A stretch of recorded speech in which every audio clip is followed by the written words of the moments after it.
দেখুন, দল তো 15 বছর ক্ষমতার বাইরে, কিছু এলিমেন্ট তো আছে,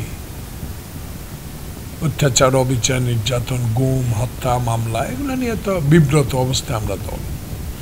সে কারণে এই আইনজীবী ফোরাম বিএনপির একটা অঙ্গ সংগঠন, সহযোগী সংগঠন। তারা তাদের সিদ্ধান্ত মতো নির্বাচনে গিয়েছে, দলকে অবহিত করেছে যে আমরা নির্বাচনে যাচ্ছি, যেহেতু এটা একটা আইনজীবী ফোরাম। এই আইনজীবী ফোরাম নিয়ে আমি এখন কোনো কমেন্ট করতে এই জন্য চাই না, যেহেতু দলের হাইকমান্ড এই বিষয়গুলো অবলোকন করছে।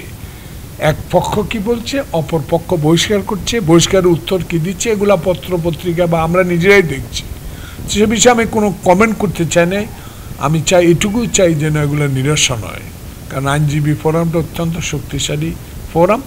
এটা সমন্বয় করে, সমন্বয় সাধন করে, কারণ একটা উদাহরণ তো আছেই।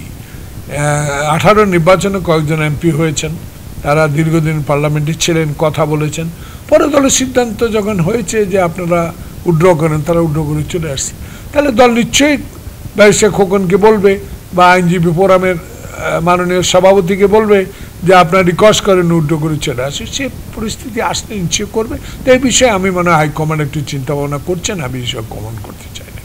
না, দেখুন, উনি দলের একজন যুগ্ম মহাসচিব, 8 বার সুপ্রিম কোর্ট বারের উনি অপ্রতিদ্বন্দ্বী হিসেবে নির্বাচিত হয়েছে। বিগত নির্বাচন উনি প্রার্থী ছিলেন, তখনও দখল, এবারও দখল করে নিয়ে গেছিল, কিন্তু ওনার জনসমর্থন এত বেশি, আমি মনে করি যে শুধু বিএনপি না, অনেক দলের সমর্থিত আইনজীবীরাও তাকে ভোট দিয়েছে। সেখানে গভর্নমেন্ট তাকে পরাজিত দেখাতে পারে নাই।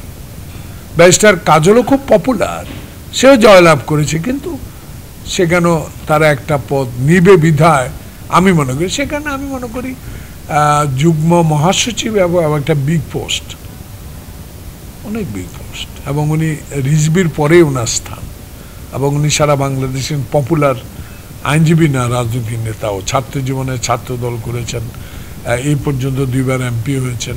সে কারণে তাকে বহিষ্কারের বিষয়টা এখনো দলের মধ্যে আলোচনা হয়েছে, এটা আমি জানি না, বা এটা হওয়ার কথা নয়। না, এটা বিএনপি না বলে উনি ওনার সংগঠন নিয়ে কথা বলতে পারতো। বিএনপি নিয়ে এত বড় কথা উনি বলেছেন কিনা আমি নিজে শুনি নাই, তবে উনি আইনজীবী ফোরাম নিয়ে কথা বলতে পারেন, যেহেতু উনি আইনজীবী সমিতির সভাপতি হিসাবে ওই দিন প্রেস ব্রিফিং করেছেন পরশু। তাহলে বিএনপি নিয়ে যদি কোনো কথা বলে থাকেন, এটা ওনার বিবেচনায় উনি বলেছেন, আমি মনে করি এটা বলা ঠিক না। 40% বেশি গ্লো, বিশ্বের 1 নম্বর গ্লো ক্রিম, নতুন গ্লো এন্ড লাভলি।